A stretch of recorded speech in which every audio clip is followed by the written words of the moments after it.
Alléluia. Alors nous avons deux textes ce matin. Premièrement dans Luc chapitre 1er du 26e au 38e verset. Luc chapitre 1er 26 à 38 et le deuxième chapitre de Luc du 6e au 20e verset. La Bible déclare: au 6e mois, l'ange Gabriel fut envoyé par Dieu dans une ville de Galilée appelée Nazareth, auprès d'une vierge fiancée à un homme de la maison de David nommé Joseph. Le nom de la vierge était Marie. L'ange entra chez elle et dit: je te salue, toi à qui une grâce a été faite, le Seigneur est avec toi. Troublée par cette parole, Marie demandait ce que pouvait signifier une telle salutation. L'ange lui dit: ne crains point, Marie, car tu as trouvé grâce devant Dieu. Et voici, tu deviendras enceinte et tu enfanteras un fils et tu lui donneras le nom de Jésus. Il sera grand et sera appelé fils du Très-Haut. Et le Seigneur Dieu lui donnera le trône de David, son père. Il régnera sur la maison de Jacob éternellement et son règne n'aura point de fin. Marie dit à l'ange: comment cela se fera-t-il, puisque je ne connais point d'homme? L'ange lui répondit: le Saint-Esprit viendra sur toi et la puissance du Très-Haut te couvrira de son ombre. C'est pourquoi le saint enfant qui naîtra de toi sera appelé fils de Dieu. Voici Élisabeth, ta parente, a conçu. Elle a aussi un fils en sa vieillesse, et celle qui était appelée stérile est dans son 6e mois. Car rien n'est impossible à Dieu. Marie dit: je suis la servante du Seigneur, qu'il me soit fait selon ta parole. Et l'ange la quitta. Je prends le deuxième chapitre du 4e. Je vais commencer au 4e verset jusqu'au 20e. La Bible déclare: Joseph aussi monta de Galilée, de la ville de Nazareth, pour se rendre en Judée, dans la ville de David appelée Bethléem, parce qu'il était de la maison et de la famille de David, afin de se faire inscrire avec Marie, sa fiancée qui était enceinte. Pendant qu'ils étaient là, le temps où Marie devait accoucher arriva et elle enfanta son fils premier-né.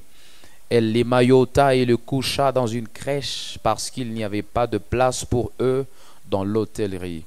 Il y avait dans cette même contrée des bergers qui passaient dans les champs les veilles de la nuit pour garder leurs troupeaux. Et voici, un ange du Seigneur leur apparut, et la gloire du Seigneur resplendit autour d'eux. Ils furent saisis d'une grande frayeur. Mais l'ange leur dit: ne craignez point, car je vous annonce une bonne nouvelle qui sera pour tout le peuple le sujet d'une grande joie. C'est pour aujourd'hui, dans la ville de David, il vous est né un sauveur, qui est le Christ, le Seigneur. Et voici à quel signe vous le reconnaîtrez: vous trouverez un enfant émailloté et couché dans une crèche. Et soudain il se joignit à l'ange une multitude de l'armée céleste, louant Dieu et disant: gloire à Dieu dans les lieux très hauts, et paix sur la terre parmi les hommes qui l'agréent. Lorsque les anges les eurent quittés pour retourner au ciel, les bergers se dirent les uns aux autres: allons jusqu'à Bethléem et voyons ce qui est arrivé, ce que le Seigneur nous a fait connaître. Ils y allèrent en hâte et ils y trouvèrent Marie et Joseph et le petit enfant couché dans la crèche. Après l'avoir vu, ils racontèrent ce qui leur avait été dit au sujet de ce petit enfant. Tous ceux qui les entendirent furent dans l'étonnement de ce que leur disaient les bergers. Marie gardait toutes ces choses et les repassait dans son cœur. Et les bergers s'en retournèrent glorifiant et louant Dieu pour tout ce qu'ils avaient entendu et vu, et qui était conforme à ce qui leur avait été annoncé. C'est la parole du Seigneur. Est-ce qu'on peut l'acclamer? Voilà. Nous allons reprendre place. Que le Seigneur vous bénisse abondamment d'honorer la parole de Dieu. J'étais en train de dire que le Seigneur vous bénisse. Je disais que le Seigneur vous bénisse. Je disais que le Seigneur vous bénisse. Alléluia. Alors frères et sœurs, ce matin, je vais vous parler en ces quelques minutes des mystères de la naissance de Jésus-Christ. Il y a sûrement plusieurs enseignements que vous avez déjà suivis au sujet de la naissance de Jésus-Christ. Moi-même, depuis les codimes, frères et sœurs, en tout cas moi personnellement, j'ai grandi à l'église. Et l'un des enseignements que j'ai suivi le plus à l'église, à l'Écodim, c'est au sujet de la naissance de Jésus-Christ. Il n'y a pas une histoire que j'ai retenue aussi bien et parfaitement comme celle de la naissance de Jésus. Parce que chaque fois que nous venions, nous allions à l'église, on nous racontait, on nous relatait cette histoire correctement et comme cela est relaté aussi dans la Bible. Et ce matin, je vais quand même vous parler de certains mystères, c'est-à-dire les choses qui sont un peu cachées, les choses qu'on n'a pas l'habitude de dire. Oh, mais le pasteur est beaucoup infecté par des choses qu'on n'a pas l'habitude de dire, c'est moi ici. Et ce matin, je vais vous en parler encore. Les choses qu'on n'a pas l'habitude de dire au sujet de la naissance de Jésus-Christ. J'ai deux objectifs que je poursuis ce matin avec vous, frères et sœurs. Le premier, c'est d'emmener une personne à comprendre le contexte où la fête de Noël a existé. Je parle du contexte où la fête de Noël a existé, parce que je sais que plusieurs parmi vous ici ont déjà fait face à des débats du genre, est-ce que même c'est une fête biblique? Est-ce que même ça vaut la peine pour les chrétiens de fêter Noël? Est-ce que ça vaut même la peine de porter rouge-blanc ou de porter rouge-noir ou bien de faire quoi que ce soit? Est-ce que ça vaut la peine? Nous allons comprendre le contexte où la fête de Noël est née et nous allons comprendre deuxièmement la pensée de Dieu de par la naissance même de Jésus-Christ. Alléluia.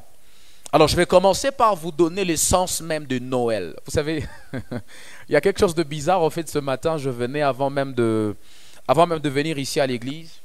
Je suis tombé sur un enseignement de quelqu'un. C'est même pas un enseignement en fait, c'est juste un enseignement. Bon, même pas un enseignement je vais dire, mais c'est juste une affiche qu'il a publiée en fait dans un groupe et où l'on affiche que Noël est constitué de, c'est un peu comme un anagramme. On dit que Noël est constitué de No et de L. Alors selon lui, No c'est en anglais, ça veut dire non, et L comme dans la Bible, ça représente Dieu. Alors pour lui, parce qu'il est contre Noël, Noël signifie non-Dieu, c'est-à-dire antichrist. J'ai dit, mais pourquoi les gens se laissent faire comme ça?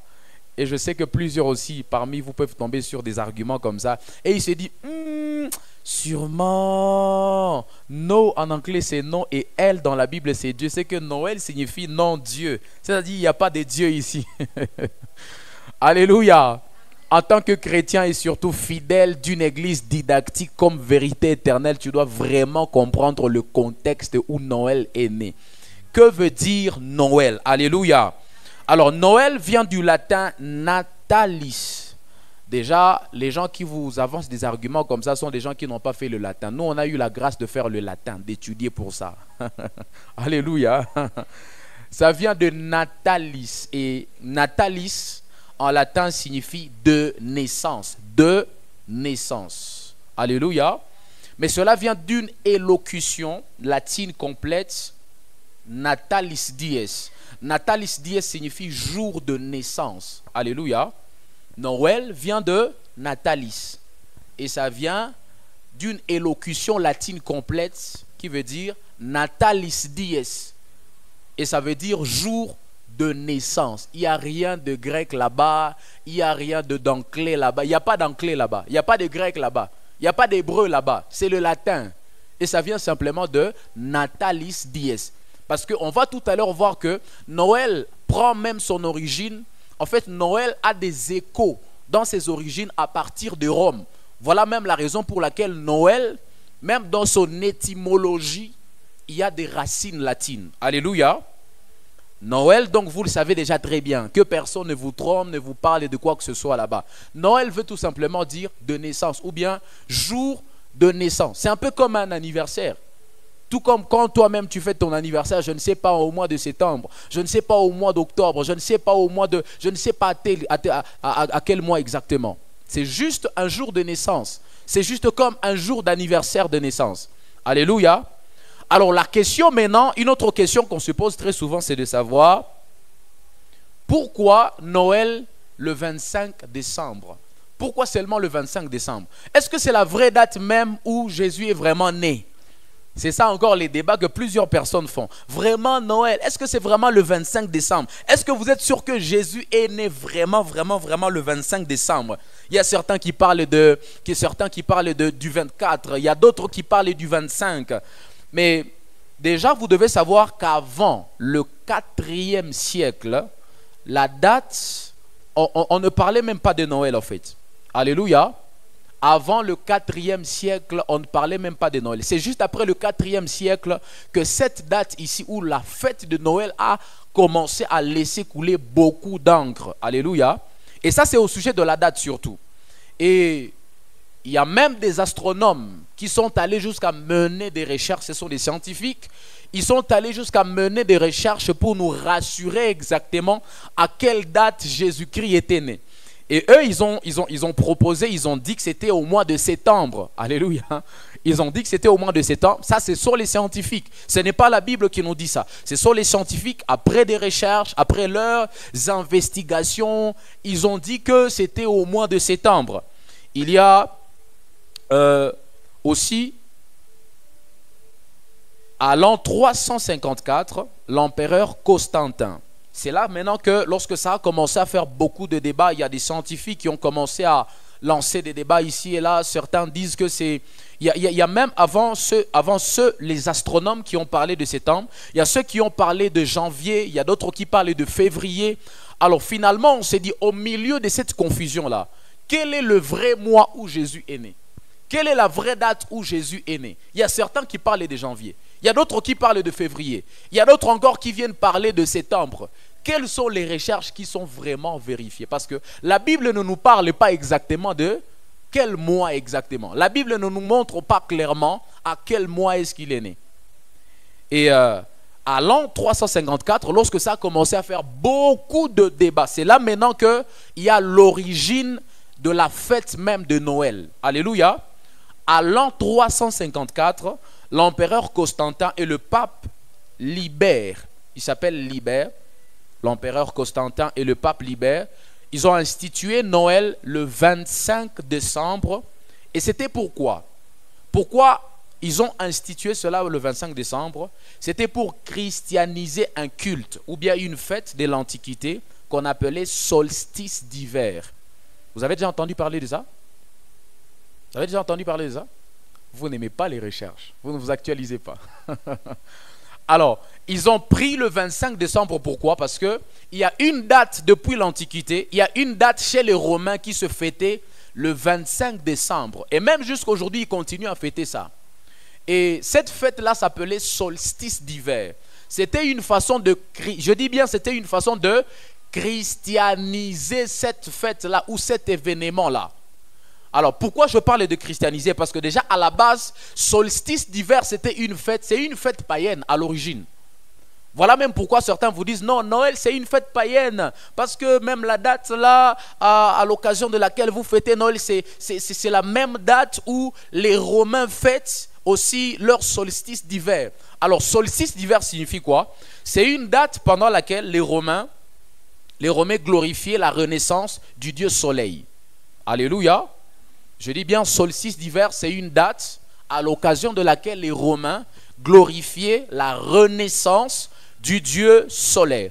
Alors, pour l'empereur Constantin et le pape Libère, comme je l'ai dit, parce que c'est eux qui ont institué Noël à la date du 25 décembre, pour eux, ils ont voulu christianiser cela. En fait, cela est approprié. Il est approprié de fêter. Pour eux, il est approprié de fêter ou de commémorer la naissance de Jésus-Christ le 25 décembre, puisque Jésus-Christ symbolise aussi le soleil pour les chrétiens. Maintenant, vous comprenez pourquoi l'empereur Constantin et le pape Libère ont choisi la date du 25 décembre, n'est-ce pas? Je vais vous expliquer. J'ai parlé premièrement du 25 décembre en tant que date chez les Romains qui représentait une fête pour eux de l'Antiquité. Et cette fête-là, à l'occasion de cette fête-là, ils glorifiaient la renaissance du Dieu Soleil. C'était donc, en fait, ils étaient dans l'idolâtrie, ils adoraient le soleil. Alléluia. Alors, à l'occasion du 25 décembre, ils glorifiaient la renaissance du Dieu Soleil. Alors pourquoi l'empereur Constantin et le pape Libère ont choisi la date du 25 décembre pour sortir les gens d'abord, premièrement, de la confusion, parce que les gens ne savaient pas exactement à quelle date Jésus est né. Il y a certains qui parlaient de janvier, les autres viennent parler de février. Maintenant, les astronomes aussi, après leurs recherches, ils viennent nous parler de septembre. On s'est dit, bon, exactement, quel est le vrai mois? Quelle est la véritable date à l'occasion de laquelle Jésus est né? On ne sait pas. Pour sortir les gens de cette confusion-là, ils ont dit, prenons le 25 décembre. Et c'était, j'ai dit premièrement, pour sortir les gens de la confusion. Et deuxièmement, c'était pourquoi? C'est parce que dans la Bible, Jésus lui-même représente le soleil pour les chrétiens. Et cela est prouvé dans Malachie chapitre 4, le 2e verset, où l'on nous parle clairement de Jésus en tant que soleil de la justice. Alléluia. Et c'est pour cette raison que l'empereur Constantin et le pape Libère ont dit, comme Jésus-Christ est le soleil de la justice pour les chrétiens, nous allons directement prendre le 25 décembre pour christianiser. C'est-à-dire, ils ont voulu sortir les Romains de cette fête païenne-là pour qu'à l'occasion du 25 décembre, ils ne fêtent plus le Dieu soleil, ils ne commémorent plus la renaissance du Dieu soleil, mais qu'ils commencent à commémorer la naissance de Jésus-Christ. Alléluia. N'est-ce pas une bonne stratégie? Parce qu'ils voulaient sortir les Romains de l'idolâtrie. Ils voulaient sortir les Romains de cette fête païenne-là, à l'occasion desquelles ils tombaient dans l'impudicité, des pratiques très très païennes. Et ils voulaient qu'à l'occasion de cette date-là, les gens ne fêtent plus, ne commémorent plus la renaissance du Dieu soleil, mais qu'ils commencent à commémorer la naissance du roi des rois, qu'ils commencent à commémorer la naissance de Jésus-Christ. C'est la seule raison pour laquelle on a choisi la date du 25 décembre. Alléluia. Alors, je vais vous le dire clairement, hein, il y a des hommes de Dieu jusqu'à aujourd'hui, même des grands pasteurs. Bon, je vais vous le dire clairement, il y a aussi le pasteur Marcelo qui n'est pas d'accord avec ça. Mais on ne peut pas le condamner pour ça. Pourquoi? Parce que dans les histoires de la Bible, surtout que vous avez vu que, quand je vous explique Noël ici, je ne vous ai pas prouvé quelque part que la Bible dit que c'est au mois de septembre. La Bible dit que c'est au mois de janvier. Donc ce n'est pas dans la Bible d'abord. Déjà, le 25 décembre, c'est une date conventionnelle. C'est une date que 2 personnes se sont mises et ils ont prise. Ils étaient en 2. Nous, on n'était pas là. Le monde entier n'était pas là. Donc, si un pasteur n'est pas d'accord avec le 25 décembre, c'est son affaire. Pourquoi le condamner pour ça? Mais si nous, on veut fêter, laissez-nous fêter. Mais si nous, on veut prendre du sucré, on veut prendre du jus. Si nous, on veut commémorer la naissance de celui qui a accepté de quitter le trône de gloire pour venir porter la chair humaine, où est le problème dans tout ça? C'est une convention, alléluia. Tout comme on peut prendre la convention ici de dire, bon, nous ici, on ne viendra pas dimanche. On aura culte lundi, mercredi et samedi. Il n'y aura pas de culte dimanche. C'est une convention, ce n'est pas dans la Bible. Il n'y a pas ça dans la Bible, alléluia. Et donc, il n'y a pas de problème, ne vous tuez pas pour ça, s'il vous plaît. Les hommes de Dieu, je vois, ils font des débats inutiles. Je me dis, mais est-ce que ces gens ici, ils savent que ça là même, au sujet de quoi? Ils sont en train de faire des débats, c'est une convention. Ce n'est pas dans la Bible. Le père Constantin là, vous l'avez déjà trouvé dans la Bible? Le pape Libère là, vous l'avez déjà trouvé dans la Bible? Ils ne sont pas dans la Bible. C'est une convention, ils se sont juste mis autour d'une table quelque part et ils ont dit, bon, pour sortir les gens de cette confusion là, de janvier, je ne sais pas, février ou bien septembre, prenons conventionnellement la date du 25 décembre. Mais ils avaient quand même un soubassement biblique, alléluia. Nous, on a quand même un verset à avancer. La raison pour laquelle ils ont pris la date du 25, c'était une façon, premièrement, de sortir les Romains de cette fête païenne, de ces pratiques païennes-là. Alléluia. Et de changer un peu leur conception, afin que, à cette occasion, ils ne fêtent plus le Dieu soleil et ne pratiquent plus les mauvaises et sales pratiques qu'ils pratiquaient pendant cette fête-là, mais qu'ils commencent à commémorer la naissance de Jésus-Christ. Alléluia. Et nous l'avons vu dans Malachie 4, chapitre 2, plutôt 4, 2, 4, donc Malachie chapitre 4, le verset 2, la Bible nous révèle Jésus-Christ comme le soleil de la justice. Alléluia. Alors, j'aimerais déjà vous le dire, le plus important en soi, ce n'est même pas la date. Le plus important, c'est l'événement qu'il y a eu. Alléluia. Est-ce que je parle à quelqu'un ce matin? Le plus important, ce n'est pas la date. qu'il soit né en janvier, qu'il soit né en février, qu'il soit né en mars, qu'il soit né en septembre, qu'il soit né en novembre, en octobre, je ne sais pas à quelle date exactement. Tout ce que nous savons, c'est que la Bible nous dit qu'il est né un jour. Est-ce que je parle à quelqu'un?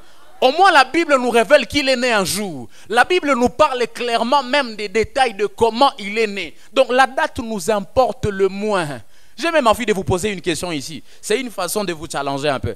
Qui vous avez vraiment dit que la date même de votre anniversaire de naissance, là, c'est la vraie date? Est-ce que vous savez que c'est la vraie date? Bon, pourquoi vous croyez? Et vous commencez à alerter les gens 2 jours, 1 semaine, 1 mois avant votre anniversaire. Qui vous dit que c'est la vraie date? Et si c'était une date conventionnelle? Parce que j'ai même envie de vous dire que il y a des gens qui sont nés tellement dans des conflits. En fait, il y a des gens qui sont nés tellement dans des conditions bizarres que les parents ont même oublié de retenir la date. Et je vous dis la vérité.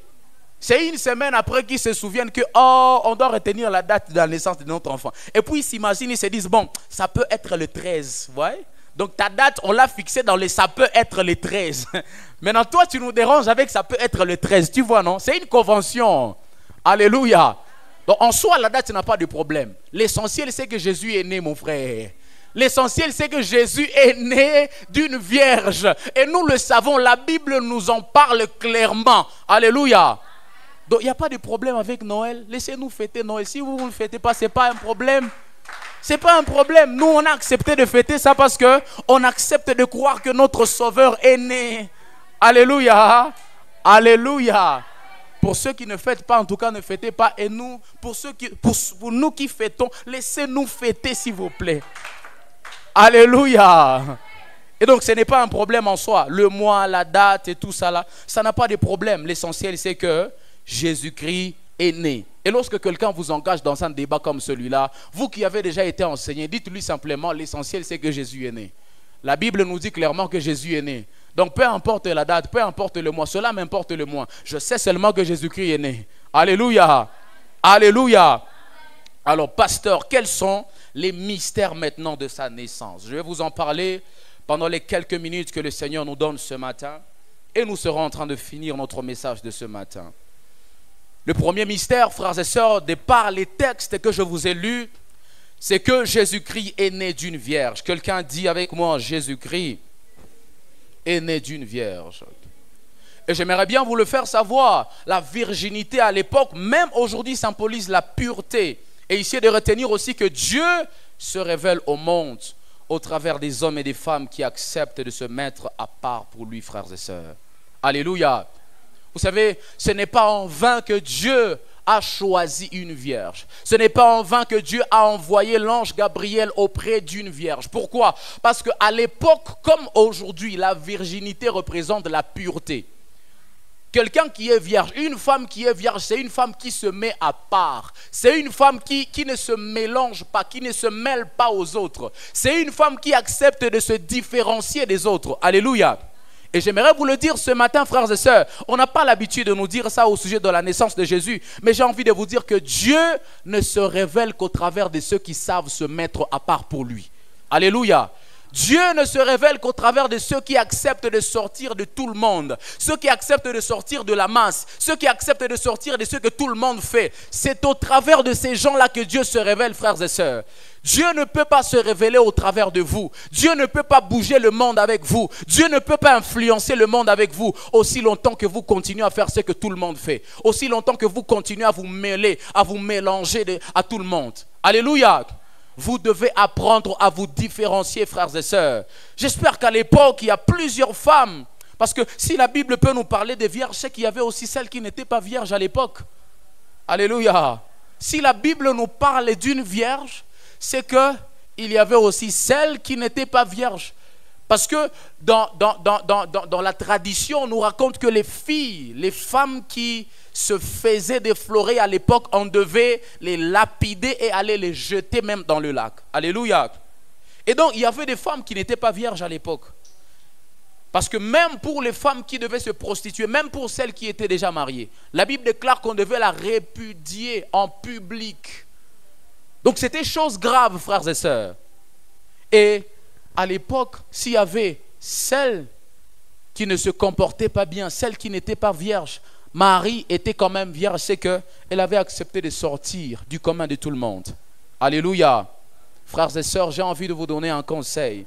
Si vous avez vu des hommes grands dans la vie, et surtout ceux qui servent Dieu, vous qui aspirez servir Dieu, vous qui aimez Dieu, vous avez déjà donné votre vie à Christ. J'aimerais vous donner ce conseil. Dieu ne se révèle jamais au travers de ceux qui ne savent pas se mettre à part pour lui.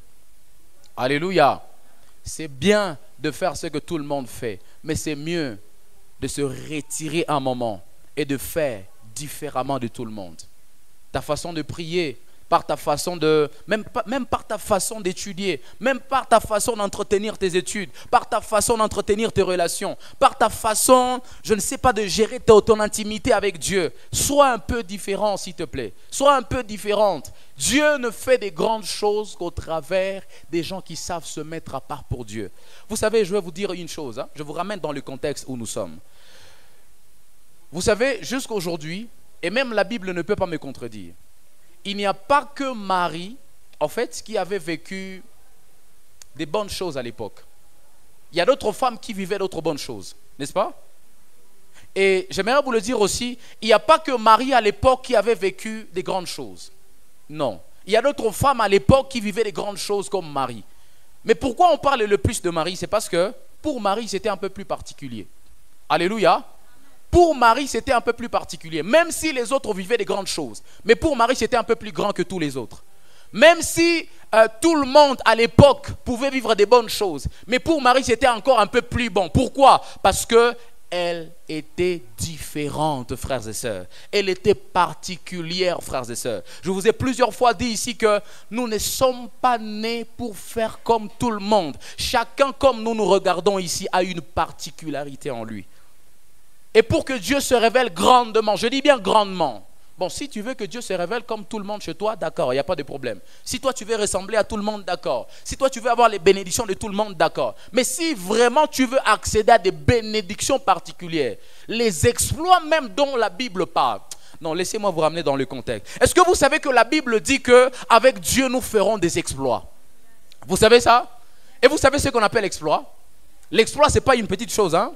Quand on parle d'exploit, c'est qu'on parle de quelque chose que lorsque les gens vont constater, ils seront éblouis, ils seront épatés, ils seront époustouflés, ils seront stupéfaits. Quand ils regardent, ils disent mais franchement, comment Dieu peut faire une telle chose avec quelqu'un?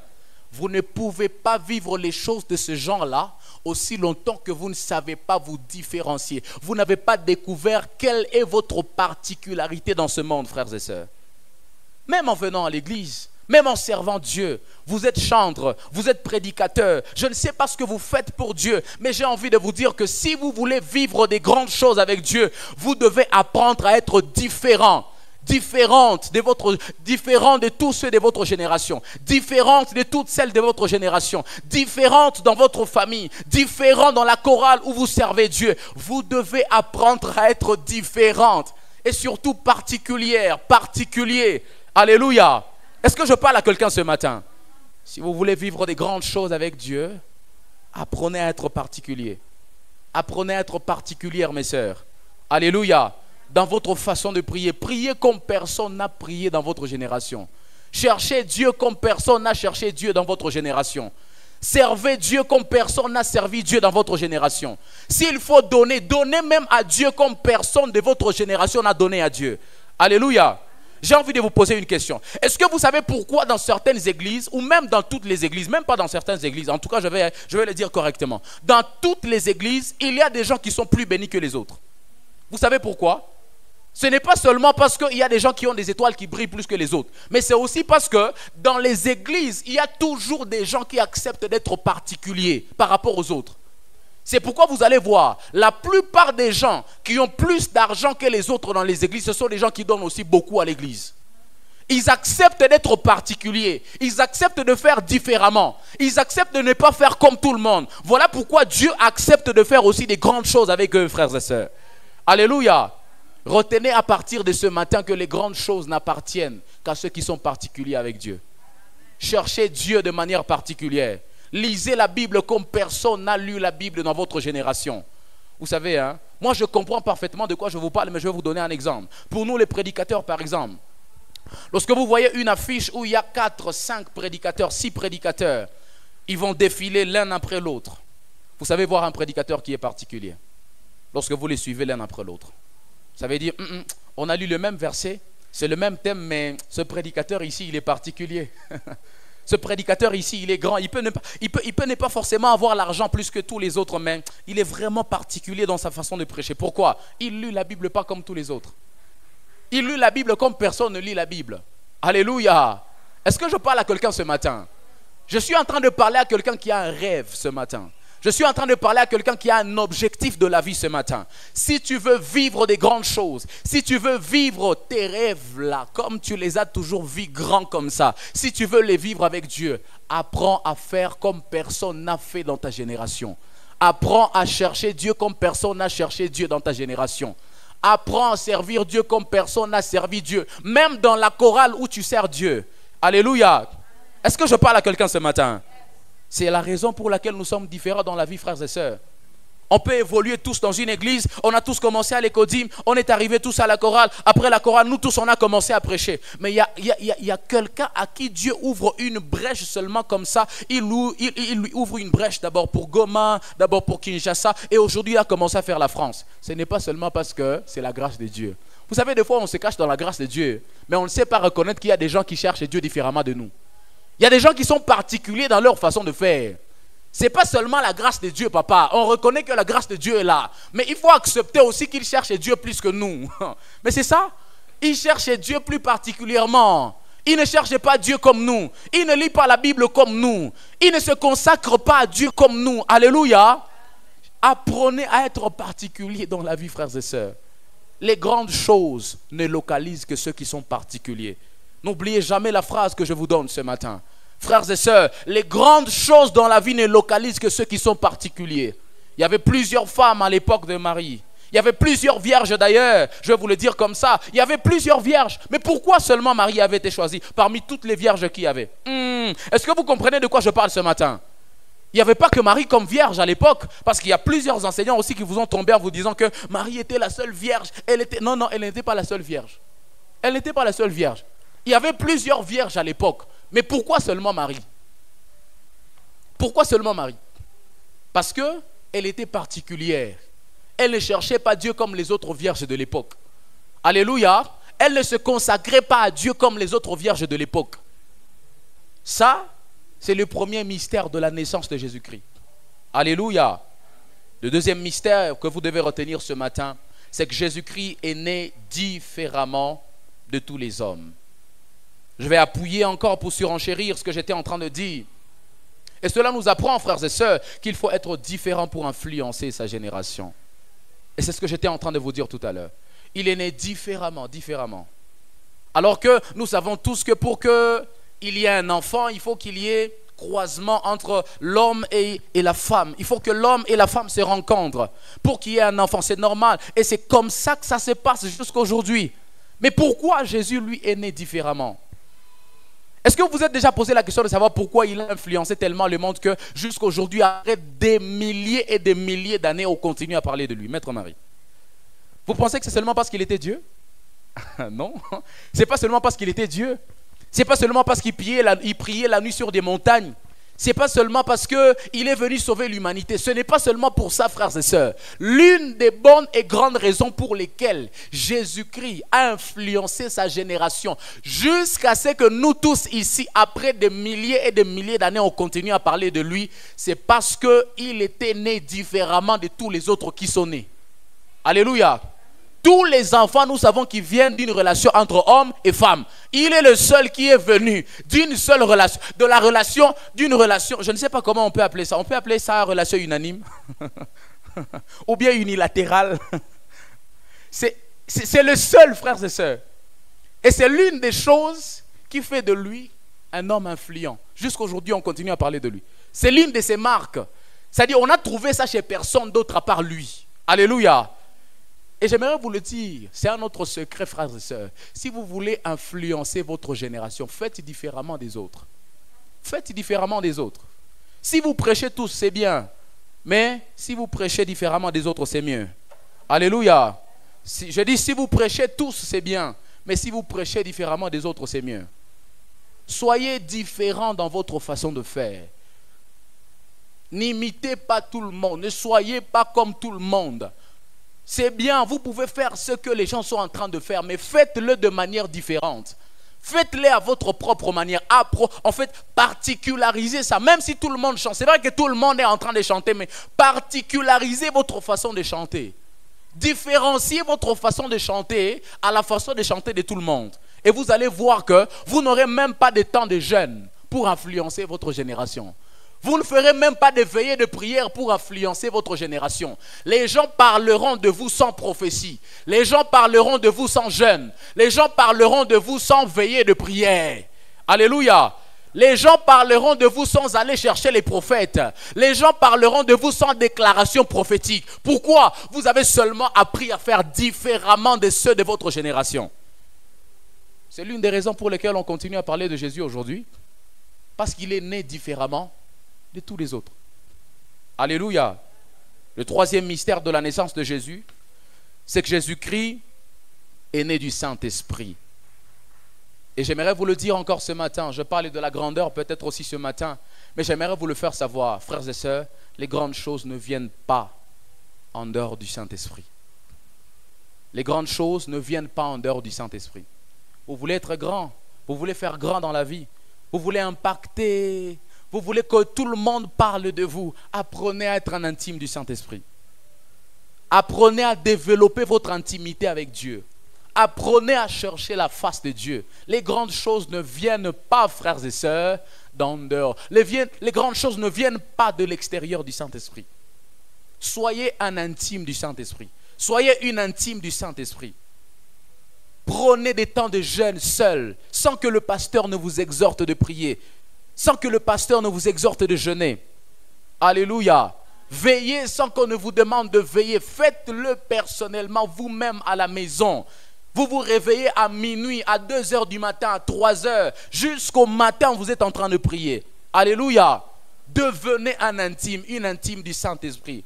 Tous les hommes grands que vous voyez là, surtout, je suis en train de parler aux chrétiens ici. Tous les hommes grands que vous voyez là, ce sont des hommes qui ont appris à développer l'intimité avec le Saint-Esprit. Si Jésus lui-même a existé, frères et sœurs, la Bible a dit, l'Esprit de Dieu viendra reposer sur toi et la puissance de Dieu te couvrira et ainsi tu enfanteras un fils. Jésus n'est pas venu du hasard. Il est venu de la relation. Il est venu de cette puissance qui a couvert Marie. Alléluia. Et vous ne pouvez pas enfanter des grandes choses. Surtout, laissez-moi vous faire réfléchir un peu. Toutes les fois ici que je vous ai dit que vous êtes nés pour des grandes choses, c'était une façon de vous dire que vous ne pouvez pas enfanter votre destinée aussi longtemps que vous n'êtes pas intime du Saint-Esprit. Parce que si en réalité Dieu vous a créé pour des grandes choses, et si en réalité les grandes choses ne viennent ou ne s'enfantent que par le Saint-Esprit, vous ne pouvez pas enfanter votre destinée aussi longtemps que vous ne cherchez pas la face de Dieu. Vous ne pouvez pas enfanter votre destinée aussi longtemps que le Saint-Esprit, c'est quelqu'un d'étrange, c'est quelqu'un d'étrange. C'est vous, quand les gens sont en train de prier, qui regardez les gens, vous ricanez à tout le temps, vous regardez qui est en train de faire des mouvements, c'est vous qui surveillez les mouvements des gens quand les gens sont en train de prier. Vous ne pouvez pas enfanter votre destinée comme ça. Vous ne pouvez pas. Vous devez apprendre à être intime du Saint-Esprit. Vous devez apprendre à écouter Dieu. Vous devez apprendre, frères et sœurs, à développer cela. Prenez des temps de jeûne, s'il vous plaît, pour vous-même. Prenez des temps de prière, s'il vous plaît, pour vous-même. Alléluia. Est-ce que je parle à quelqu'un ce matin? Le quatrième mystère de la naissance de Jésus-Christ, c'est que la naissance de Jésus a conditionné la naissance de Jean-Baptiste. Alléluia. Je vais vous expliquer quelque chose ici et vous allez voir que c'est vrai. C'est vrai qu'il y a certains prédicateurs qui peuvent dire, mais comment tu oses dire ça, docteur? En réalité, c'est la naissance de Jésus qui a conditionné la naissance de Jean-Baptiste. Vous savez pourquoi? C'est parce que lorsque vous lisez le livre de Jean, Jean-Baptiste est en train de dire, en fait, moi je ne suis pas le Christ, je ne suis pas le Messie, mais je suis celui qui est en train de préparer les chemins pour celui qui doit venir sauver l'humanité. Vous voyez un peu ça? Il dit, moi je viens seulement préparer les chemins. Il dit, je ne suis même pas digne de délier la courroie de ses sandales. C'est-à-dire, Jean-Baptiste était né parce qu'il devait préparer le chemin pour quelqu'un. Vous comprenez un peu ça? Cela voudrait dire ceci. Si c'est quelqu'un-là pour qui Jean-Baptiste était venu préparer le chemin, ne devait pas naître, Jean-Baptiste ne devait pas naître non plus. Est-ce que je vous parle ce matin? Si Jean-Baptiste est né juste pour venir préparer le chemin de Jésus, juste pour venir lui frayer passage, juste pour venir le précéder, lui tracer le chemin, et après cela, effectivement, il est parti. C'est que si Jésus ne devait pas naître, Jean-Baptiste ne devait pas naître non plus. Alléluia. C'est ça la logique en fait. Et qu'est-ce que cela nous apprend? Cela en fait est une bonne leçon pour nous qu'aujourd'hui, frères et sœurs, notre existence doit faire des autres les meilleurs de leur génération. Alléluia. Pourquoi je dis le meilleur de leur génération? Parce que Jésus lui-même à son tour, quand il vient parler de Jean-Baptiste, après même la mort de Jean-Baptiste, il dit de tous les prophètes qui ont existé, il dit même jusqu'au temps actuel, il n'y en a pas eu d'aussi grand que Jean-Baptiste. Vous voyez un peu ça? Donc il est en train de dire, en fait, de tous les prophètes de la génération de Jean-Baptiste, il n'y a jamais eu d'aussi grand prophète comme Jean-Baptiste. Mais qu'est-ce qui a fait de Jean-Baptiste un aussi grand prophète? C'est la destinée de Jésus. C'est l'existence de Jésus. C'est le travail qu'il est venu faire sur la terre. Le travail de préparation du chemin de Jésus. Alléluia. Et ça, c'est un autre mystère, frères et sœurs. Ton existence doit faire de quelqu'un sur cette terre le meilleur de sa génération. C'est-à-dire, par le fait que toi tu existes, quelqu'un doit sentir qu'il est devenu meilleur dans sa génération. C'est-à-dire, tu dois amener quelqu'un à se découvrir. Tu dois amener quelqu'un à découvrir le vrai rôle pour lequel, la vraie mission pour laquelle Dieu l'a emmené sur la terre. Quand il te voit, il se dit, en tout cas quand je vois cette sœur-là, je trouve que Dieu ne m'a pas créé pour ce qu'elle est en train de faire, Dieu m'a créé pour autre chose. Alléluia.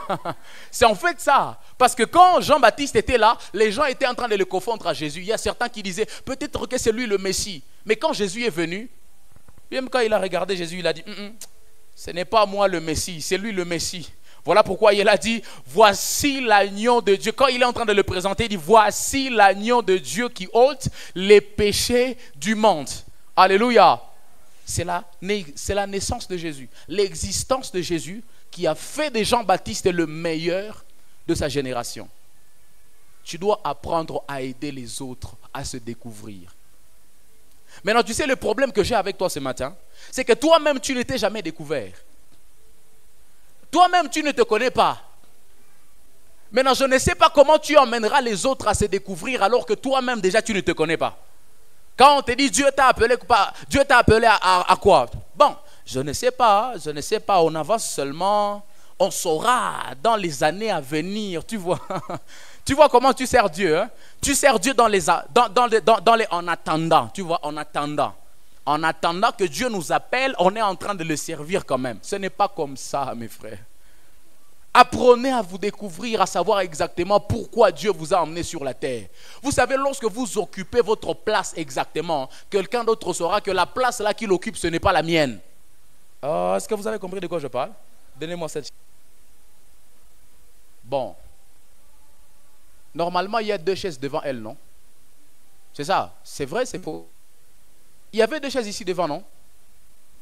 Oh, mais c'est vrai, c'est faux? Ah! C'est vrai, c'est faux? Ou bien c'est vrai? Ou bien c'est vrai? Voilà la réponse que je cherchais. Il y avait 2 chaises, non? Pourquoi elle s'est mise là-bas? Parce que c'est celle qui était vide, comme vous l'avez dit, n'est-ce pas? Elle n'est pas venue se mettre ici parce qu'il a dit, ah, il y a quelqu'un là-bas. Donc moi, par le fait de savoir que je dois me mettre sur la couleur rouge, elle a su déjà que la couleur rouge n'est pas à moi. Donc ma couleur, c'est la couleur blanche. Voilà pourquoi lorsque tu te découvres, tu aideras les autres aussi à se découvrir. Est-ce que quelqu'un comprend de quoi je parle ce matin? Quand tu connais ta place, tu aideras les autres à connaître aussi leur place. Donc aussi longtemps que tu ne connais pas ta place, tu mettras les autres toujours dans ce dilemme-là. Même les autres ne sauront pas, mais exactement, quelle est la place qu'on doit prendre ici? Parce que toi-même exactement, tu ne connais même pas ta place. Si chacun de nous ici connaissait la place qu'il doit occuper dans cette église, les gens ne vont plus tâtonner dans cette église. chacun viendra et saura quelle est la place que je dois occuper. Parce que tout le monde ici connaît sa place. Alléluia. Et c'est ce qui s'est passé ici pendant la naissance de Jésus. Vous voyez un peu ça? Jésus est venu, lui, il connaissait sa place. Et quand Jean-Baptiste l'a regardé, il a dit, c'est pas moi le Messie. Il a dit, voici maintenant celui qui, l'agneau de Dieu qui ôte le péché du monde. Jésus a aidé Jean-Baptiste à être le meilleur de sa génération. Pourquoi? Parce que lui, il se connaissait d'abord. Alléluia. Et donc, lorsque vous vous connaissez, vous aiderez aussi les autres autour de vous à se connaître. Alléluia. Vous savez ce qui fait problème dans plusieurs relations, surtout quand vous êtes dans une relation amoureuse. Vous ne vous connaissez pas? Non, mais vous allez causer des problèmes aux gens. Vous allez causer des soucis aux gens. Vous allez causer des problèmes aux gens. Pourquoi? Parce qu'on ne saura pas qui est l'homme et qui est la femme dans cette relation-là. Et c'est ce qui se passe dans plusieurs relations aujourd'hui. Je vous dis la vérité. C'est ce qui se passe même dans les couples bizarrement. Bon, les gens vont dire, mais toi qui n'es pas marié, comment tu parles de ça? Mais quand quelqu'un est marié, il est dans une relation, il n'est pas dans une relation. Il est toujours dans une relation, non? Et ce qui compte, quand on est dans le foyer, maître, c'est la relation ou c'est le foyer? C'est la relation, non? C'est pas le foyer, c'est la relation. Donc, dans une relation, si tu ne connais pas ta place, même dans le foyer, tu vas confondre les gens et tu vas causer beaucoup de soucis. La femme d'autrui va aller souffrir à cause de toi parce que tu ne te connais pas. Le monsieur d'autrui va aller souffrir avec toi, ma soeur, parce que tu ne te connais pas. Voilà pourquoi, s'il vous plaît, aidez-vous d'abord. Aidez-vous d'abord à vous découvrir, à vous connaître. Vous qui voulez entrer au mariage, vous qui voulez être en relation, en fiançailles, je ne sais pas quoi, découvrez-vous d'abord. C'est cela qui aidera votre monsieur d'être le meilleur. Vous savez pourquoi vous avez toujours dit que non, vraiment, ce monsieur, il est bizarre. Il est bizarre parce que toi-même, déjà, tu ne te connais pas. Si tu connaissais ta place, il serait le meilleur. Ah, c'est la vérité, non? Ah, vous comprenez maintenant de quoi je parlais, non? C'est ça. Il est mauvais parce que toi, tu ne connais pas ta place. Oui, c'est quand tu ne connais pas ta place que tu diras qu'il est mauvais. Mais quand tu connais ta place, tu sais que je suis la femme dans cette relation-là. Le monsieur-là sera le meilleur. Monsieur, si tu connais ta place, tu sauras que ça, c'est une bonne femme. Oui, oui. Plusieurs fois, vous avez dit que les gens sont mauvais, ils sont bizarres, ils sont ceci, ils sont chiches, ils sont ceci, tout ça là, tout ce que vous dites là. Plusieurs fois, c'est parce que vous-même, vous ne vous connaissez pas. La Bible dit, Marie, aimez vos femmes. Et vous, femmes, soyez soumises à vos maris. C'est ce que la Bible dit, non? Vous avez déjà vu quelque part où la Bible dit que la femme est obligée d'aimer le monsieur? Vous avez déjà vu ça? Vous avez déjà vu quelque part où la Bible a déjà dit que le monsieur est obligé d'être soumis à la femme? Alors vous, aujourd'hui c'est comment? Non, l'amour doit être réciproque. L'amour doit être réciproque. Comment je t'écris tous les jours? C'est moi toujours qui t'écris. C'est toujours moi qui t'écris, mais je force l'amour ici, donc je force l'amour ici. Monsieur, est-ce que tu comprends que c'est toi qui dois aimer la femme là? Est-ce que tu comprends que c'est toi qui dois aimer la femme? Ah non, vraiment, toi tu ne m'écoutes pas. Tout ce que je te propose, tu refuses. Femme, est-ce que tu sais que tu es la femme, tu es appelée à être soumise? Monsieur n'est pas obligé d'accepter tes propositions. La Bible ne lui reconnaît pas ça. La Bible ne lui reconnaît pas ça. La place que monsieur occupe, c'est que lui doit avoir la chefferie. Il doit être chef. Il n'est pas obligé d'accepter des propositions. Donc s'il accepte, c'est une grâce qu'il te donne. C'est ça, non? S'il accepte, c'est que c'est par amour qu'il le fait, parce que lui, il a quand même l'autorité de l'amour. C'est que c'est par amour qu'il l'a fait. Mais il n'est pas obligé d'accepter des propositions. Ah, tu ne m'as pas donné l'argent des fêtes. Est-ce qu'il était obligé? Quand tu lui parles, il ne faut pas lui donner des ordres. Voilà pourquoi les sœurs, vous perdez les relations. Vous perdez les messieurs qui devaient vous épouser. Le problème, c'est quoi? Vous pensez que vous êtes devenu aussi homme dans la relation. Donc, on ne sait plus qui est monsieur et qui est dame dans cette relation-là. Même la femme commence à donner des ordres. En tout cas, si tu ne me donnes pas 20 $ ce mois ici. Ah! Donc toi aussi, tu as commencé à donner des ordres dans cette relation-là. Maintenant, qui donne les ordres et qui obéit aux ordres dans cette relation? Parce que la Bible reconnaît que c'est le monsieur qui doit donner des ordres. Et que c'est la femme qui doit se soumettre aux ordres. Mais quand même, le monsieur doit aimer aussi. Vous voyez un peu ça? Quand vous ne connaissez pas votre place, vous direz toujours que les autres sont mauvais. Voilà pourquoi la plupart des gens qui sont orgueilleux, vous avez déjà entendu ça, n'est-ce pas? La plupart de ceux qui sont orgueilleux sont ceux qui disent que les autres sont orgueilleux. Vous voyez ça? Le problème, c'est qu'eux-mêmes ne sont pas à leur place. Ils se surestiment. Ils se mettent à la place qu'ils ne doivent pas occuper. Bon, je vous explique ce que je viens de dire. Hein? Je n'ai pas besoin d'aller plus loin sur les réseaux sociaux. Je m'en fiche de ceux qui sont sur les réseaux sociaux aujourd'hui. Venez, regardez-moi. Viens un peu encore, ma fille. Vous voyez ce que je suis en train de vous dire là? La plupart des gens qui vous disent que vous êtes orgueilleux, en réalité, bon, on peut accepter que vous êtes orgueilleux. Mais si vraiment ils ont pu constater que vous êtes orgueilleux, c'est qu'eux aussi ils sont orgueilleux. Vous voyez quand elle est là? Moi, si je suis ici, est-ce qu'elle peut me voir facilement? Ce regard est censé être braqué devant, non? Comment elle va me voir? Il n'y a que si je me lève aussi, qu'elle saura me voir. Donc elle sait me voir, parce que moi aussi je me suis levé. Elle ne peut pas me voir aussi longtemps que je ne suis pas au même niveau qu'elle. C'est ça, non? C'est ça. Et plusieurs fois, quand vous-même vous êtes complexé, c'est comme ça que vous dites que les autres sont complexés. C'est ça. J'ai dit la plupart de fois. C'est quand vous êtes orgueilleux que vous commencez à voir les orgueilleux. C'est quand vous êtes complexé que vous commencez à voir les complexés comme vous. Parce que vous en connaissez déjà les marques. Vous en connaissez déjà les signes.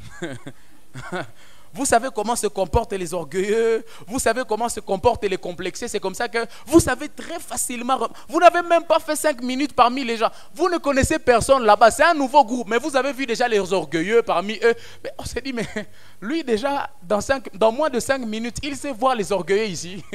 Pourquoi? C'est parce que lui-même... Alléluia. Alléluia. S'il vous plaît, si vous connaissez votre place, vous aiderez les autres à être meilleurs de leur génération. Alléluia.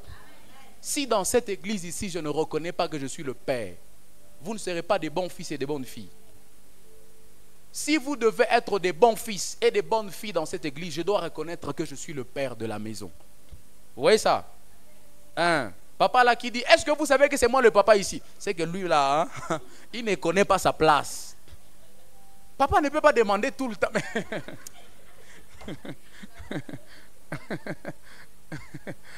Papa dit, tout le temps, papa dit, est-ce que vous savez que c'est moi qui suis? Est-ce que vous savez que c'est moi le chef de cette maison? Papa, c'est que tu ne connais pas ta place. Oh. Le chef ne demande pas s'il est chef, il donne des ordres. Le chef ne demande pas s'il est chef. Est-ce qu'un chef peut demander s'il est vraiment chef? Moi ici, un jour comme ça, je me tiens ici, je vous dis, est-ce que vous savez que c'est moi le pasteur de cette église? Mais ça devient quoi? C'est que j'ai oublié, je ne connais plus ma place ici. Et aussi longtemps que je ne connais pas ma place, je ne jouerai pas le vrai rôle que je dois jouer en tant que père sur vous. Et quand un père ne joue pas son rôle de père, il ne peut pas avoir des bons fils et des bonnes filles. Vous comprenez pourquoi je suis en train de vous dire que quand vous connaissez votre place, vous aiderez les autres à être meilleurs de leur génération. Alléluia. Parce que si on doit avoir des bons fils et des bonnes filles ici, il faut que moi je joue mon rôle de père. Alors si moi je ne connais pas mon rôle de père, si moi j'oublie que je suis le père de la maison, je ne veux plus jouer mon rôle de père. Et par conséquent, vous ne serez plus des bons fils et des bonnes filles. Parce que moi qui suis censé faire de vous des bons fils et des bonnes filles, je ne connais pas ma place. Alléluia.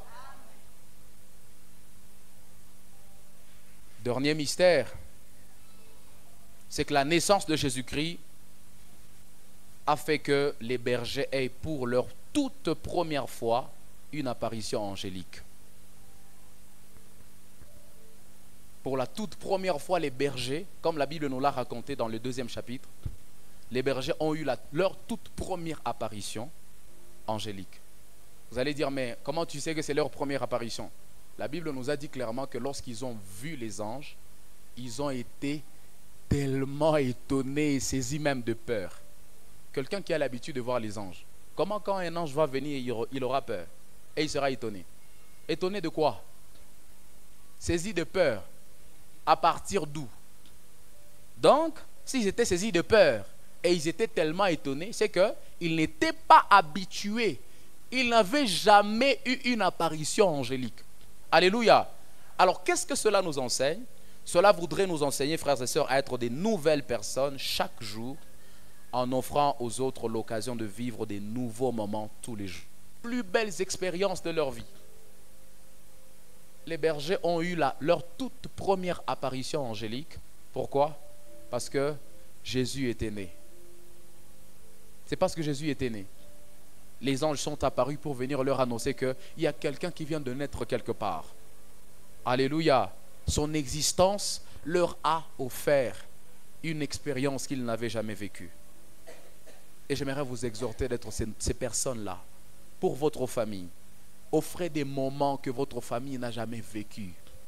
Dieu vous a fait la grâce d'avoir un peu d'argent. Vous êtes peut-être le seul qui touche un peu plus d'argent que tous les autres. Achetez-leur des nourritures qu'ils n'ont jamais mangées à la maison. Offrez-leur des temps de détente. Vous pouvez sortir à la maison. Vous le faites sortir un peu quelque part, dans un endroit bien ordonné, classe comme ça. Vous ne mangez pas à la maison ce jour-là. Vous allez manger quelque part. Alléluia. Que votre présence soit un sujet des nouveautés dans la vie des autres. Alléluia. C'est ce que nous enseigne la naissance de Jésus. Il est né aussi pour faire cela.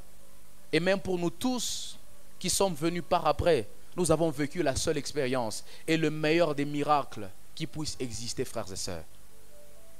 Parce que la raison pour laquelle il est né, il est venu sur la terre, c'était pour venir nous sauver du péché. C'était pour venir sauver l'humanité de ce gouffre-là où il était. Et c'est le plus grand des miracles qui existent. Juste sa présence, son existence nous a offert le meilleur de tout ce que nous pouvons avoir toute la vie.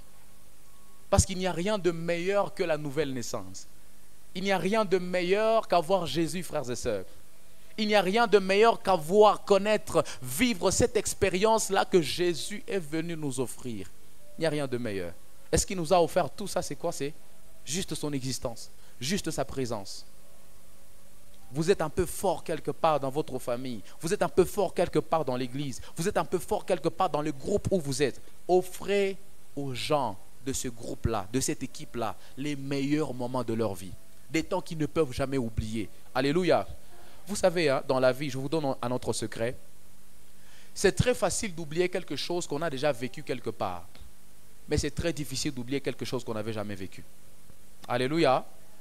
Retenez bien ce que je vous dis ce matin. C'est très facile d'oublier quelque chose qu'on avait déjà vécu quelque part.